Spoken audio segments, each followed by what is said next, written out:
Alright, what's going on, guys? It's Liam here, back with another Play and Explain. Just got the two tables of 100 Zoom going here today. I am looking for opportunities to play 200 Zoom for you guys. However, for the past few weeks, the 500 Zoom pool has been completely dead, which makes it a lot less attractive to want to play in the 200 Zoom pool. So, just sticking to the usual 100 for now. However, I am on the lookout for some opportunities to play some 200Z.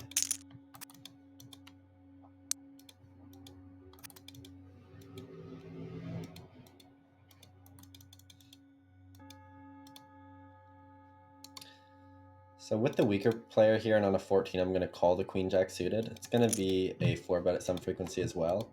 But I think I like playing a pot with the weaker player.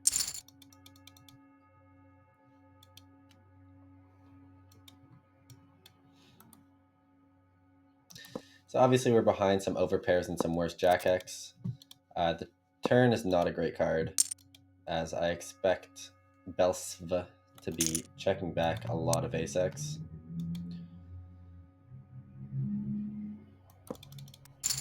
So hoping to check down versus like a hand like 10s and 9s or something.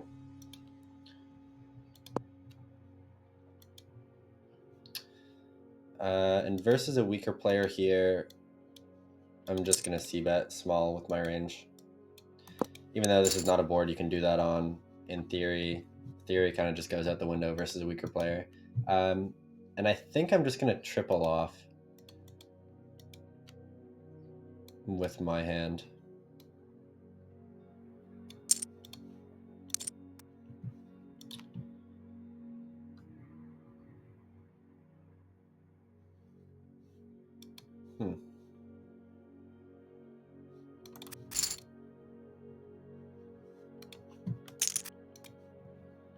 A little surprised that Bels didn't go for a c-bet. I mean, I think it's fine to check back sometimes there.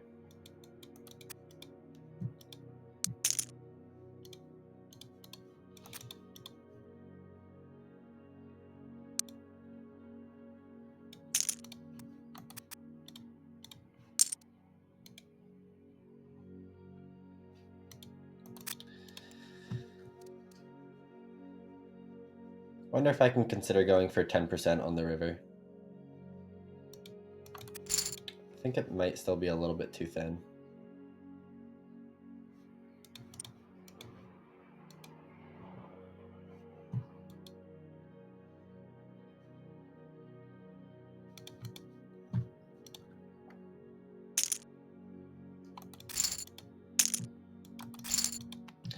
Fold, fold, fold, fold, fold, fold, fold, fold. Pop quiz. 3-9 suited if the small blind opens.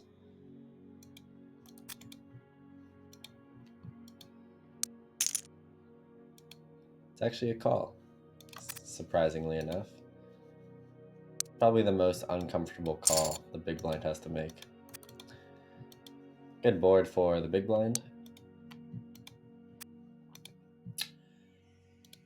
I'm playing a half pot as my only size on boards in the big blind versus small blind as the big blind.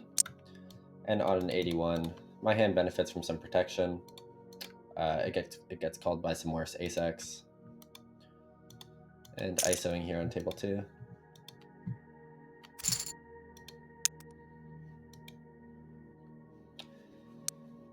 I think on a 42, my hand is going to fold on table 1, although I think it is 3-betting at a small frequency.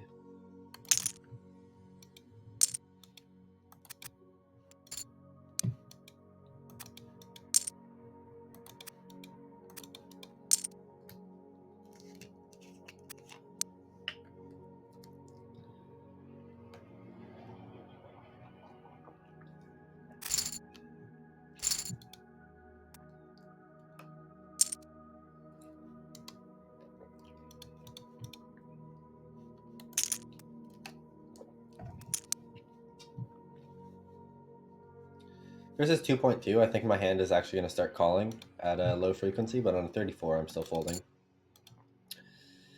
So a board that I'm playing big bet or check on, I like betting my hand at some frequency. I think with the 7 blocker, I'm going to be blocking some of his check raises. I'm going to be blocking some of his continues and calls. So yeah, I like going for the bet with my hand. Although I think I'm going to be playing checkbacks on this board. With some hands like pocket 7, pocket 6s, some 8x, some ace high, no backdoor type stuff. And then it's not hard to include, some pocket 10s in there, some overpairs sometimes just to protect that checking range. With 2 weaker players in the pot, I'm just going to go for a small bet right away. I think I'm going to just go for a really small bet. There's a lot of junk that is just that we're going to get them to fold out. When he raises, he's going to have some sets. He can have some 7s, 9s. He can have some king 7, king 9.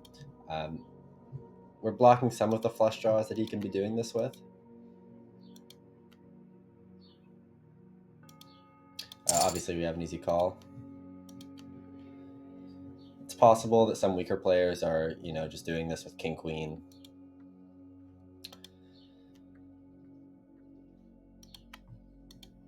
I don't really see a point to bet and get raised by some of his value portions. So I think I'm just going to check back. Now on the river, I think versus a fish, I'm going to bet small and try and get some value out of like a king. I think all of his 2 pairs are going to bet.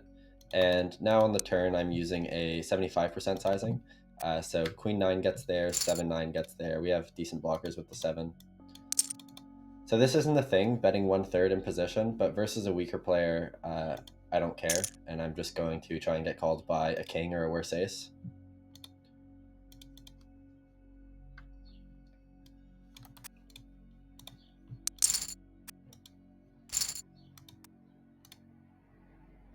And yeah, I had king queen.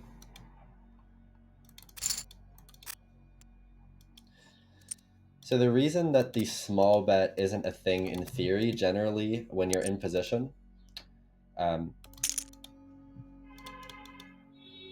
is because, yes, you have some hands. For example, like king queen, myself might want to bet 1/3 on the river there. So yes, you have some hands that want to get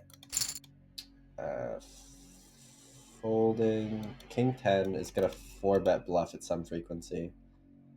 I think even on a 58, it'll get in there. I'll go slightly bigger because he went... Actually, I should have went bigger than this. I don't mind the small 4-bet, though, here in these positions because I think people are over 3-betting the small blind.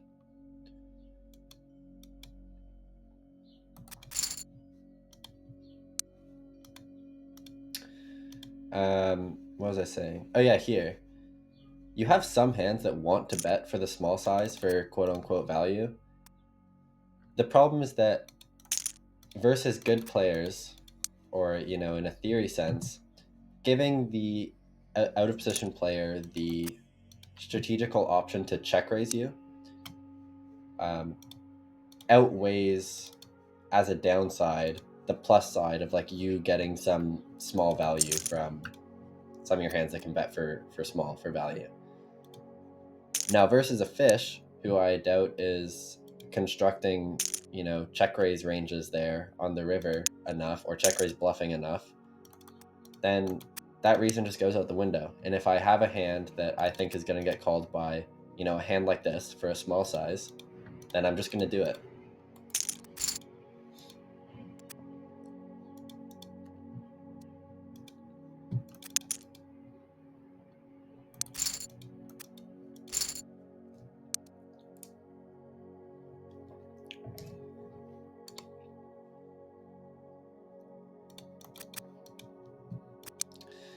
Jack 4 suited is going to be the worst, well, would have been the worst Jack X that I opened from the small blind and the button. Actually, I don't remember if I opened Jack 3 suited at some frequency from the small blind. Calling here on table 1.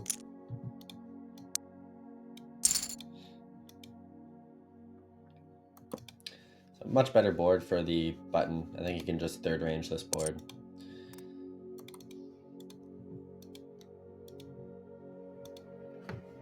So versus a weaker player calling in the cutoff, it depends on the weaker player, but generally they're still calling tighter than if they were in some of these other positions. My hand makes for a pretty good bet. So he's going to have some ace jack. You know, I've seen people call here with like ace queen, king queen. I think I still like betting with my hand. He's still going to have some worse pocket pairs and like 8x that's going to fold the turn now. Some ace highs as well.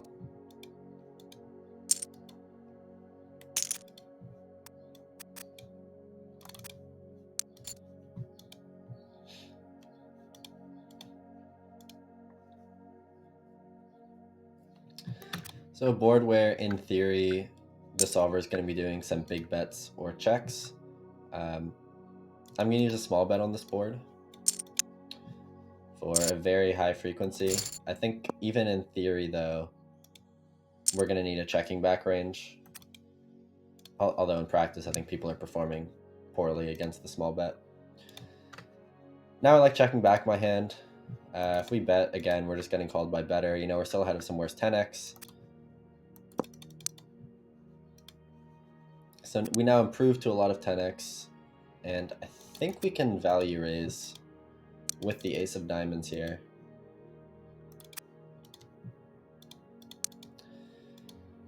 We can put a jack in a rough spot. Obviously, we get called by some worse 10x.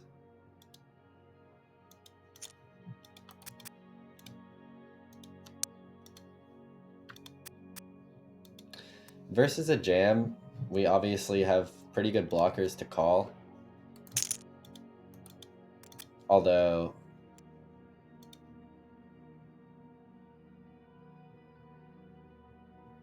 I think if he were to jam there, I think I'd still fold. Just because he'd need to be bluff jamming with some like jack 9 off. Or not jack 9 off, jack 9 suited. He doesn't call jack 9 off. Or some, does 9-5 suited call versus under the gun? I don't know. He'd have to be turning some of these like counterfeit 2 pairs into all-in jams, which I think most people are not doing. I also block a pretty obvious bluffing candidate having the ace of diamonds. Not a full frequency open from the cutoff there, but it's a pretty high frequency open with ace 5 offsuit. So yeah, I think in theory my hand makes for a good call. You know, blocking some full houses and blocking the nut flush. However, I think in practice I would fold there.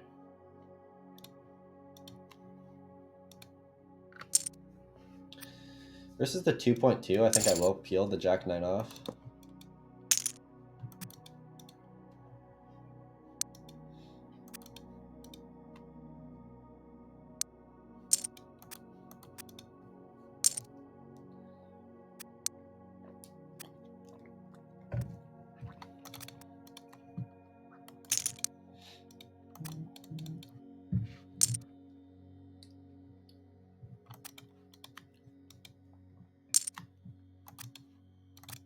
Fold, fold, fold. Man, poker is such a fun game that 30% of the time you're actually playing a hand.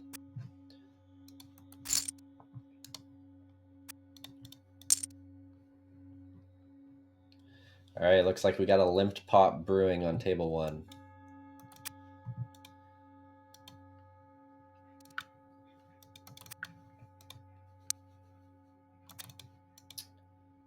I'm just gonna check my hand. I think when you're trying to consider what hands you want to raise versus a limp from the big blind when you're playing against most likely a fish who's limping, just raising linearly makes a lot of sense. It's rare that they fold to the ISO. Yeah, versus the check back, I think I'm just going to start bluffing my hand and 3-betting my hand on table 2.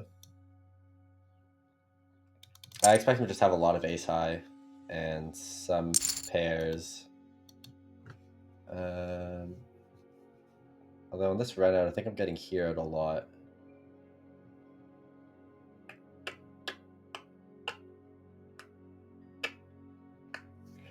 When he has some one club hands that might... I'm just going to give up.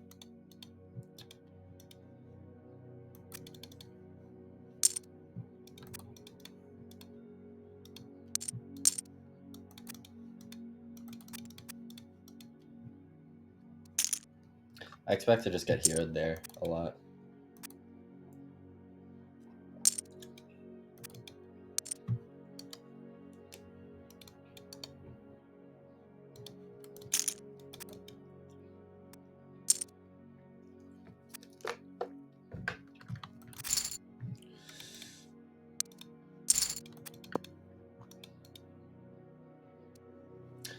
Again, a board where you can play lots of different strategies. You can bet big or check. I think that's what the solver would lean towards. You can bet smaller check. I'm going to go for a very small bet with my entire range versus someone who is not check raising enough and is not and is overfolding slightly.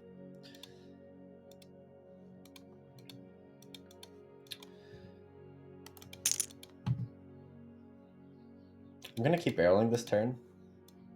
I want to include some complete air in my range so that when the river does come a diamond, I have some bluffing candidates. And this is also just a pretty decent card for my range, minus the flushing effect. And versus the raise, obviously we have an easy fold. And a fold here versus the 9 big blind 3-bet.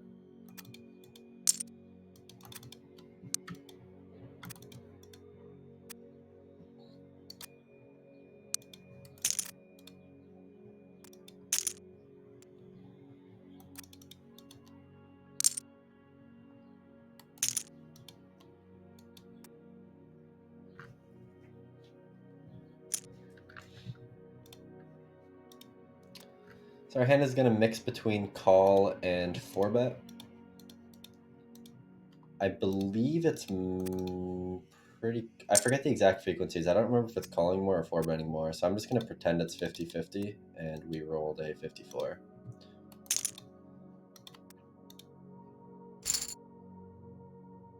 Never folding, though, especially to that size.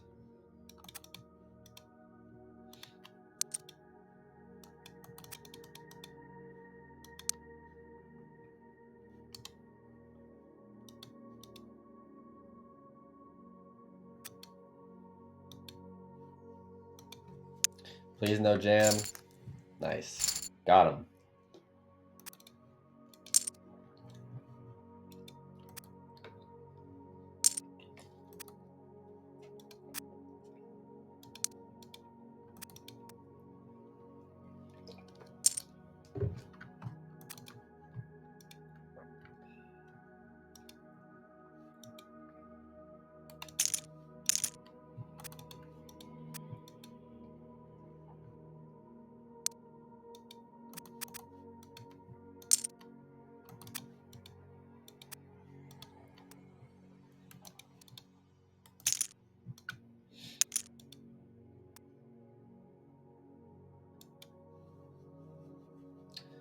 My hand is mixing on a 19. It's going to fold. This guy's got a pretty low 3-bet percentage, too.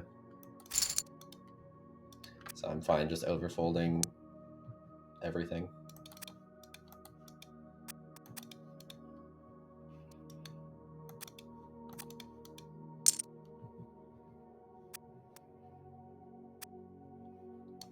The theme of today's video is folding.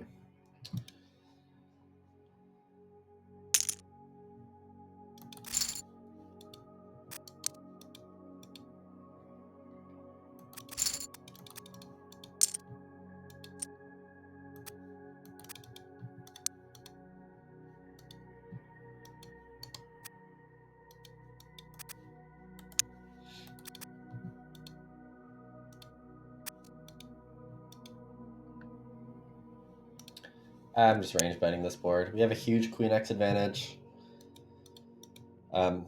We have an advantage in the overpairs.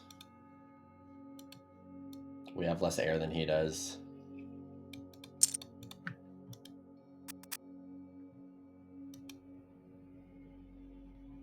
Versus 3 big blinds, King Jack is going to be folding a lot. King Jack off. I think on a 60 I'm still calling though. I don't know, that's actually pretty close. We're just reversed by better King X a lot.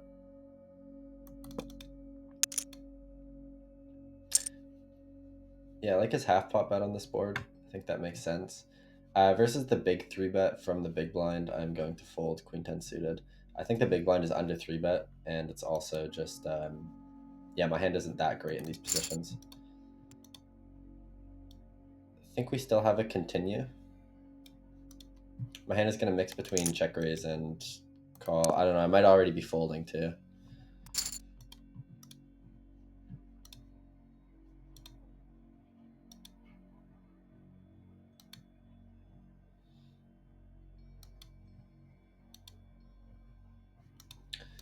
Where's the fish? I'm just going to go bet, bet, bet with my hand. Now I think my hand makes for a pretty decent overbet candidate with the Jack of Clubs. I think we're allowed to bluff everything in this line, and we want to use a big bet for our flushes and a block bet for our, I think 10x would be at the bottom of my block betting range. And then when we're trying to decide which bluffs are going to go into which size on the river, given that I think we're going to have an overbet size and a block size. When we're going for the overbet,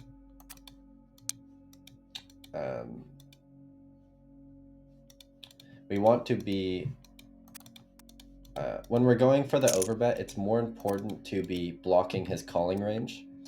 And when we're going for the smaller bet, block bet, it's more important to be unblocking his folding range. So having the Jack of Clubs is a pretty good card for going for the overbet. I think the King of Hearts isn't great because some of his folds are going to be coming from, you know, Ace King, King Queen, King Jack himself. So I think our hand is not a great candidate to block, but overbetting seems pretty good.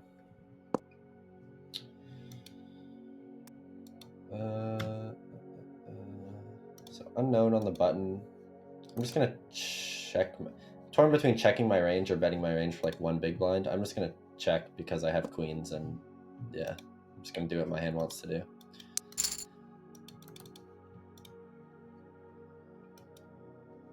And I think just another easy check. I don't think I want to turn my hand into a bluff.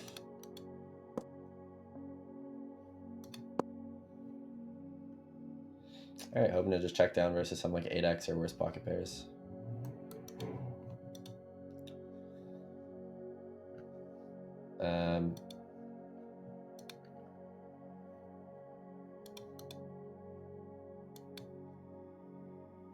I roll in 100. Probably should have bet. I think we want to have some 10x in our betting range. I think my hand just mostly wants to check though. And now I think I'm going to go for the check raise on the river. It's between check raise or block, but he's going to have a lot of ace-x that he'll reopen, like ace king, ace queen, that we can get some extra value out of if it bets itself, which I think it should.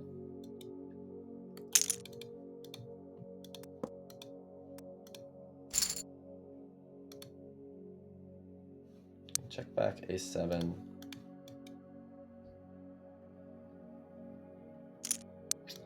It's weird when the flush comes in if some of his worst ace-x are strong enough to bet. I know I would. I think I would bet here. Maybe not though. I don't know. 3 betting table 2 and pure calling on table 1. So we'll flop 10s and 8s, queens, and just an easy jam here versus the short stack. Still ahead of some king jack, still ahead of some ace king, still ahead of some random suited ace x, and obviously we're behind his over pairs. We're ahead of king queen. All right, we got the flip on table 2.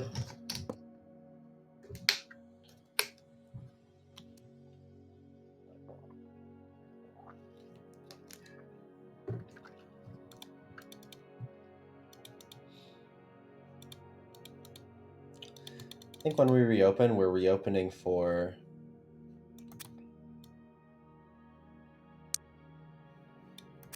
I really want to check my hand, but on a 95 I'm going to bet, and I think we're reopening for a slightly bigger size.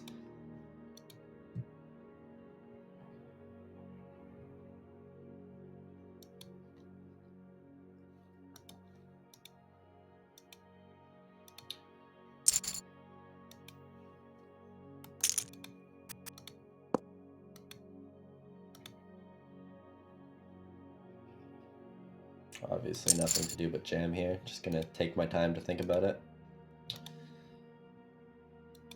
So I guess we're hoping to get called by some like king, queen, queen, jack. I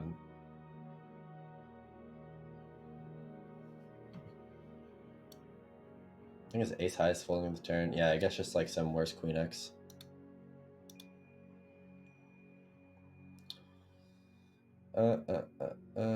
Versus a weaker player. Normally this board is a big better check board, but I think my hand's still... If I'm just playing my hand, I think I'm gonna bet small.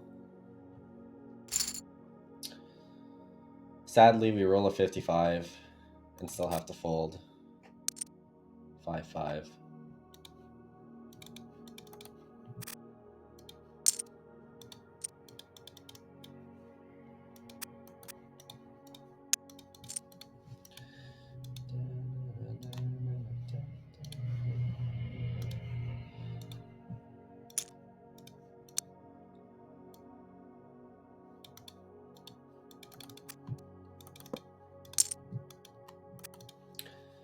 Or the cutoff can just see bet range on.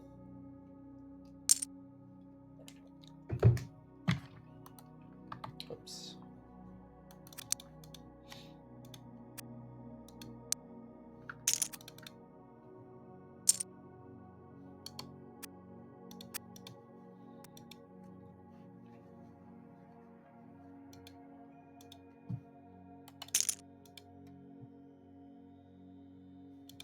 No, king 6 is gonna do some 3-betting. I think my hand is a pure call. I don't know. It might be 3-betting on a 96 though. This is why it's so tough to find enough 3-bets in the big blind. Is there's a lot of hands like this that just 3-bet at a small frequency. I just forget if this one does. It probably does. And I'm just gonna see bet small on this board. I think I'm just folding.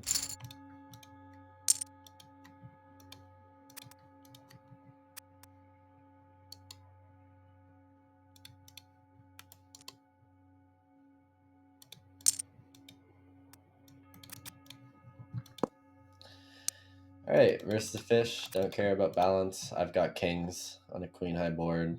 I'm just gonna bet big, bet big, bet big, and hope he has a queen, or hope he has a spaz moment, or calls down with pocket twos or something.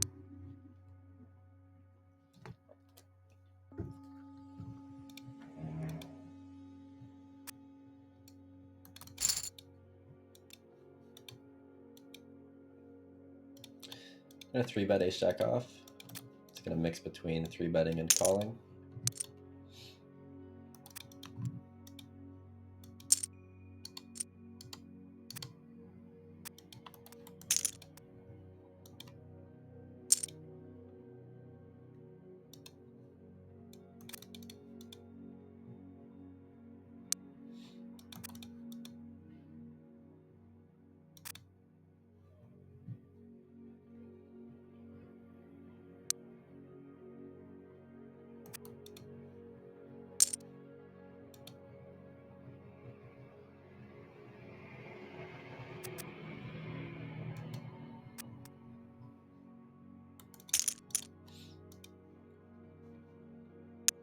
It's calling on table 2. So pure calling 4s, but yeah, I think I'm gonna start folding some like 3s and 2s versus this bigger size and the slightly smaller 3-bet percentage.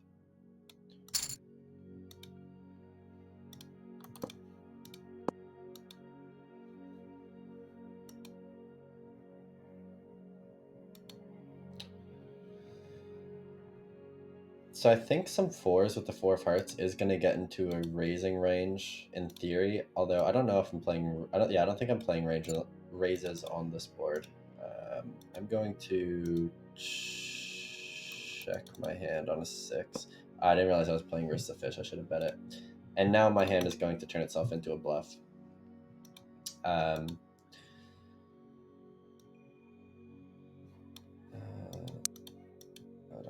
I don't think I want to bluff on this board.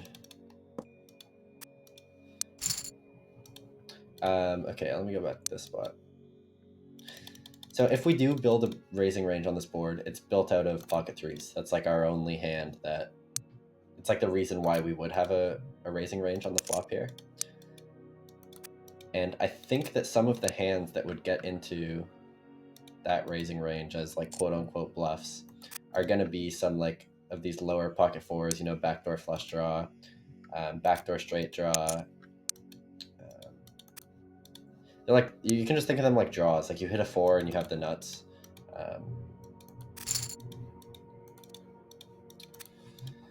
So I think on an 80, check this one. I think on an 80, that's what we would see, is the 4s getting in there at some frequency. Okay, so I'll tag this one.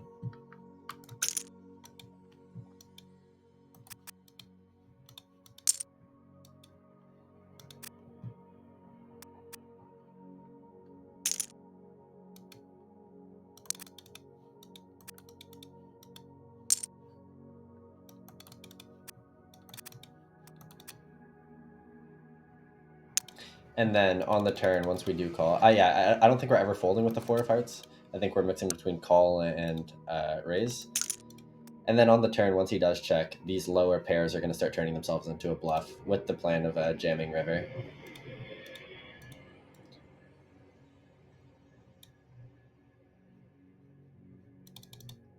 I'm just going to raise my hand. I just want to be aggressive out of position versus a weaker player. So if my hand is strong enough to raise, I'm just going to do it.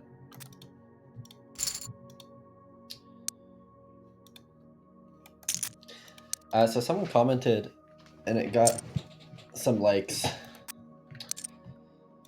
asking if I would kind of show how I go over reviewing the hands that I tag in these sessions in PIO. So maybe, yeah, I'll do that for this spot because I'm curious if I'm thinking about the spot right here. I'm fairly confident that we would have a small check raising range built out of pocket threes. I'm just not sure if 4s gets in there. And I'm fairly confident that we are bluffing turn once he checks to us and we call with plans to jam river. But yeah, we'll explore the spot in PIO after this. Maybe that's something I can start doing. If you guys would be interested in it, is I can pick like one spot from my Play and Explain that I play and do like a little study session with you guys after the session is over on a cool spot we play.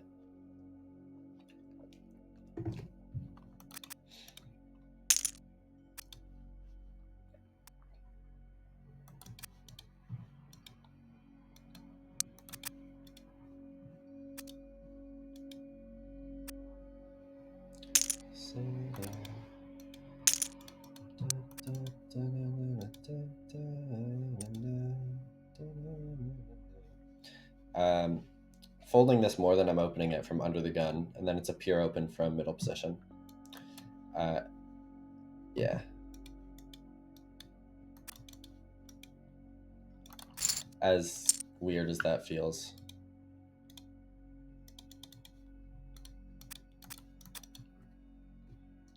Just my charts, man. What can I tell you? It's not me, it's the charts. Something I recommend doing with poker is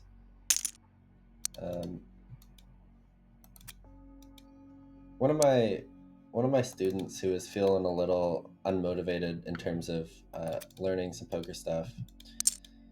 This goes for anyone who's You know, maybe if you're really on the grind, you're trying to learn poker, you know, you're playing a lot, you're watching a lot of videos,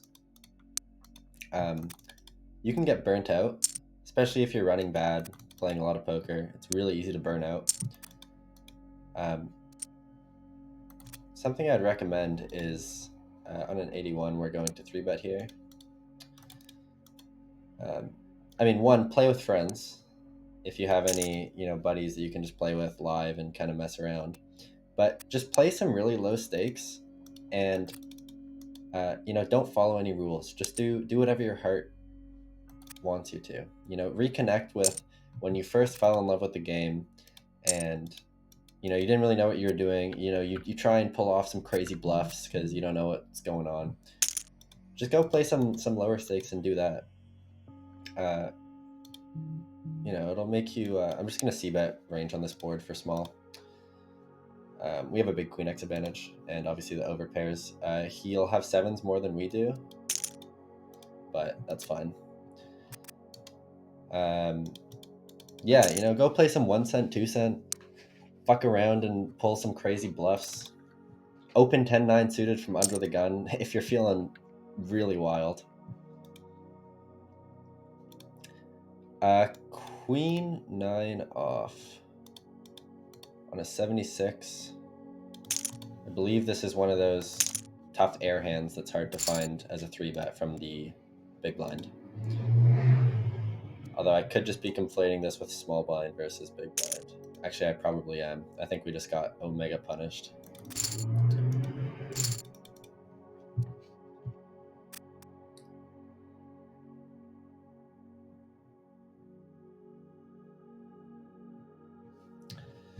My friend just invited me over tonight. They're making soft tacos, so my day just got a whole lot better.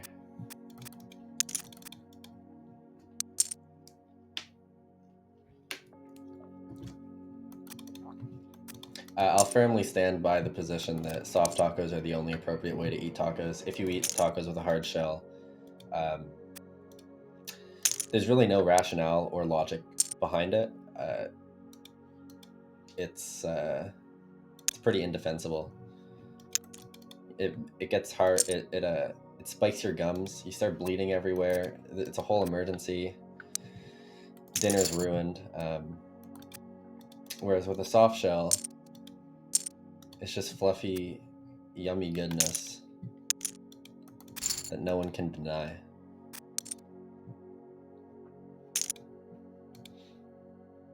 I'm not open to debating this topic, so don't waste your energy typing in the comments.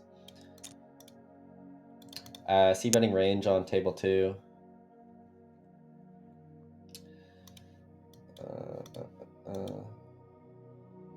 think I'm just folding this. He's gonna be jamming all his ace king. He could be jamming. I feel like if he starts jamming his like ace queen off and ace queen suited, then I'd have a call. From the few hands I've played with him, though, he seems more on the snug side. So I'm gonna fold. Gonna be playing over better checks on the turn. And my hand makes for a decent overbet candidate. Block some top pairs. Although on a 37, I'm gonna check back. So we're still ahead of some like king queen, 9-10 or 8-9. That's probably gonna be 3-betting at a pretty high frequency. He just has a lot of 10x and jack x. And I think I just get to fold my hand. Blocking some like queen 9, some missed straight draws with our 9, so our 9 isn't that great of a blocker. Doing a lot of checking on this board. On a 78, I probably should have bet, but I'm distracted. Yeah, just gonna fold. I think we have better ace high to call with. And I think we do need to call some ace high there. Versus the big bet, I think my hand is going to mix between call and... I don't think I'm folding my hand yet. You have to continue ridiculously wide, blind v blind.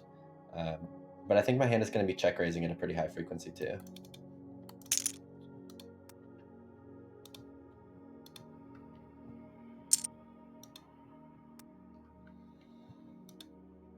Now in an 88, I like raising the turn.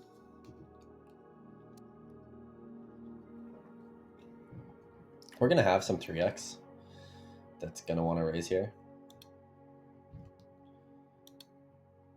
I think I like this size. Putting all is like 8x in a pretty uncomfortable spot. Another kind of nice feature of the board pairing is if we do check call with some aces or overpair. I think aces would be the highest frequency overpair we'd check call with. A lot of them are going to be check raising or betting themselves. When the turn comes to 3, we're now ahead of his 2 pairs. Well, we're ahead of 8-5. I don't have to say 2 pairs. It also reduces the equity of all of his 8x against our overpair region because he cannot turn 2 pair. He can't make 2 pair with like 8-9 anymore because our aces is still a higher 2 pair.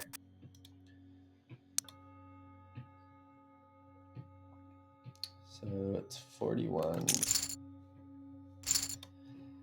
So I think I'll wrap up this next hand, or we'll sit out till the next big blind, and then we'll do that PO review thing.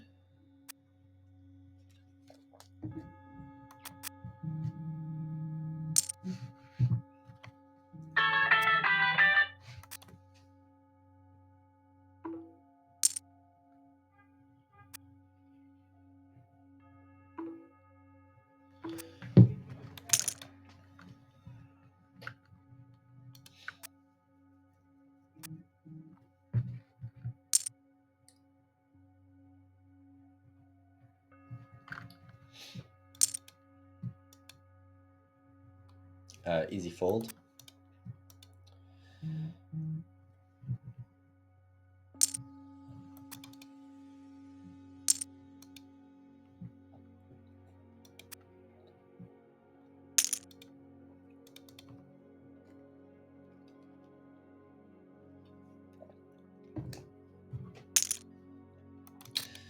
So I've been drinking a lot of water, and I need to use the bathroom. But then I'm thinking if I end the recording, I'm gonna have to do some editing, so I'm gonna have to re-record when I open PO. All right, guys, I think I'm gonna edit this video. Never thought those words would leave my mouth, but I'm gonna stitch 2 videos together. So this is the end of the Plain Explain. Stick around for the PO review of the session. Oh God, wish me luck. All right, if you're seeing this, it means that I was successful in editing the video together in a sheer act of editing genius. So let's go over what I do after the sessions that I play when I'm trying to review a hand. So I forgot I had to run it in PO first, but that's what I did. So I ran the spot in PO. And then now what we do is run over the spot again. So pull up, whatever hand tracker you have and take some time to think about the spot before you look at the output. Because it'll be way more of like an active learning experience if you are trying to think for yourself what's going on and then compare to where PO is doing things differently than you. That'll give you a much better understanding of how you're thinking of spots in the wrong ways. So to start, we can talk a little bit about the board. So I think this is a much better board for the small blind.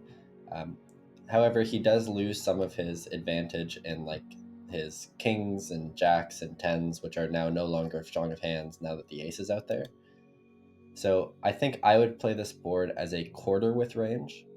I ran this with a 33% bet, which is what he used in game. But I think that he went even closer to a quarter, actually. I didn't realize that the pot was already 25. Yeah, I think if you are playing a third, you will need some checks just because of the fact that you have some hands like kings, jacks, tens that really want to check and don't want to bet. Regardless, I don't think I'm ever folding a pair with a heart.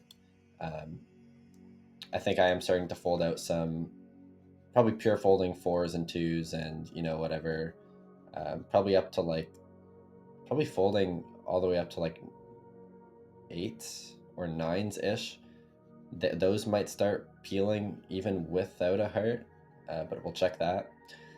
And yeah, so what I wasn't sure about is, so I think we will have a 3-betting range built, or not a 3-betting, a raising range built out of pocket 3s that really just wants to raise right away, just wants to get it in instantly. We don't care that we're sacrificing our positional advantage by raising and giving him the chance to 3-bet us or jam or whatever, because 3s just really wants to get it in now. It wants to deny equity from all of his, from some of his draws. He has a lot of ace-x that's just going to have to call, or, you know, ace-king that's just going to jam himself. So yeah, 3s has, I think, if we do have a raising range, it's 4 3s. And then in terms of bluffs, I think that my hand will get in there, and I think probably on an 80, looking back, which I rolled in game, my hand will get in there. I think that we want to use some kind of complete unblockers. Like, I think we can throw some flush draws in that range just to balance it out, have some coverage, maybe some gut shots. But I think these like complete unblocker, you know, can hit a 4 and have basically the nuts, has some backdoor potential, are going to get in there. All right, so let's see how we did on the flop. So so for the 1/3, he has to have a checking range, or we'll have a checking range in theory. I doubt you're losing much EV by just range betting this board, even for a 1/3. But you have, I'm surprised Kings is betting that much, actually. But you have hands like, you know, Jacks, 10s, 9s that really want to check. So yeah, that's why we have a checking range. And then, you know, aces, it looks like is getting in there just to protect that range. I think if you are building a checking range, you know, it's not that hard to find some traps with aces. And when we bet, or when we face the bet, it looks like, so let's see the pairs. Even all the way up to 10s actually is when we would start peeling with no heart. All of these, so with a club we're continuing, and with a heart, or without a heart, it looks like 10s plus is where we start calling. Jacks is calling pure. See, our folds are coming from this kind of random king high shit, random middling card region. And with our specific hand, so yeah, we are building a raising range built out of pocket 3s, which makes sense. It just really wants to raise for the reasons that we talked about, get it in versus all of his worst ace-x. And the bluffing candidates that it looks like even if we do call some ace-king, we're instantly raising it. Ace-queen is raising sometimes too, which makes sense. Raising less because it's blocking more of his potential calling or jamming range. But 3s, which is unblocking all of his ace-x, is raising right away. And then, yeah, these lower pairs are getting thrown into the raise bluff range. So yeah, on an 80, I should have raised my 4s. Looks like gut shots, super, super low frequency. And then, yeah, just some flush draws getting in there. At some frequency. And then, so his response versus the raise, I'm assuming, is going to be, despite the fact that we're very polar when we're raising, I think he just doesn't care. I think he's just going to be jamming like his ace-king. I think he's going to be doing a lot of calling, but I think he's going to be responding pretty aggressively to the raise. Just being out of position, any chance that they get to reduce the SPR is going to be good for them. So if we raise, so he's doing a lot of calling, and then, yeah, like ace-jack, doesn't care, just getting it in. Even some queen. I guess this is sort of like a semi-bluff, blocking some ace-queen. Yeah, ace-king doesn't care, just getting in there for the raise. Yeah, anyway, and min-raising, not jamming, I guess, puts more of our potential bluffs in a tough spot than just jamming and isolating himself to, you know, ace-king and ace-king plus, basically. Okay, so then we called, or let's go back to, we call, and then the turn is the Jack of Hearts. So I think he's going to need to be doing a lot of checking on this turn now, especially if he is betting range. He can't just continue going crazy, because now that we called, our range has gotten tailored to this board. So he's now the one that has more bad air in his range after we get to fold out everything. So he has to do a lot of checking. The flush also kind of neutralizes his advantage, in the sense that we pick up a lot of flushes, so that the top end equities are now pretty evened out because we both have flushes in our range. So I think when he does bet, I imagine he's still going to want to bet a size that leverages the advantage that he does have in the hand, which is in his, advantage in like ace king plus, basically. So I think he's going to bet for a small size, and my guess is that ace king is the bottom of his value range, betting for like a third. Yeah, so let's see. We got the Jack of Hearts, and he's going for the small size. He doesn't want to bet big, because then all of these hands that can still extract value for worse, or from worse, are losing value because they aren't strong enough to bet big. They'd have to check. And looks like actually ace 10 is the bottom. So ace 10 is still strong enough to go for the 1/3 of value, which is pretty cool. Starts turning some of these pairs into bluffs, the pairs with the hearts. Yeah, anyways, we won't go too deep into this line because it's not what happened. He checked. So he's checking with some ace X, he's checking with some queen X, which makes sense, some of his jack X. Looks like he's already kind of starting to give up with some absolute air.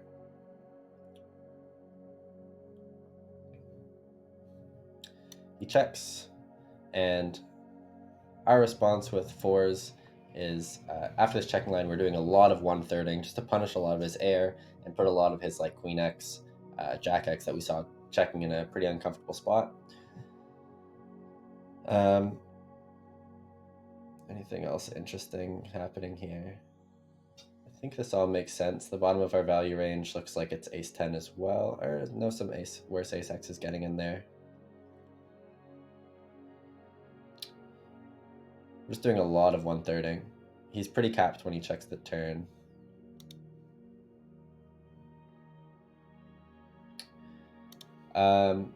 So we bet, and he folded. Although in game, what I was saying is that I think on brick runouts, these are the types of hands that we're going to be following through with as jams on the river.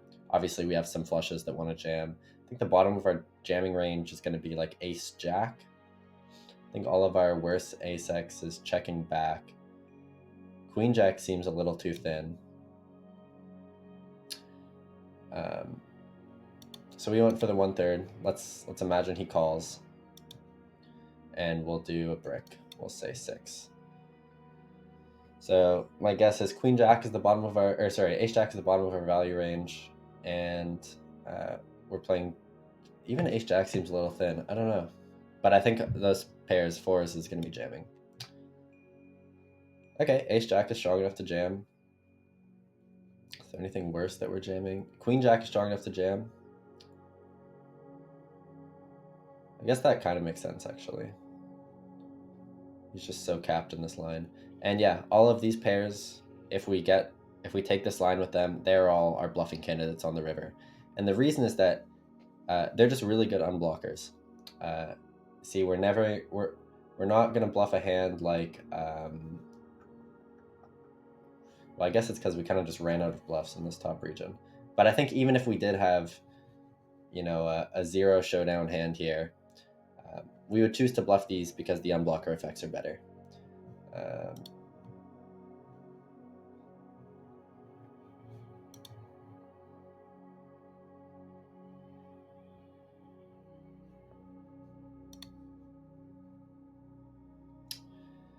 Yeah, like I think if we had like king 5 for some reason,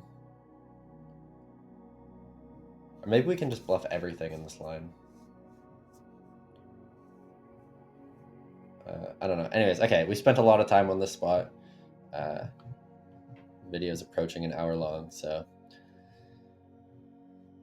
yeah.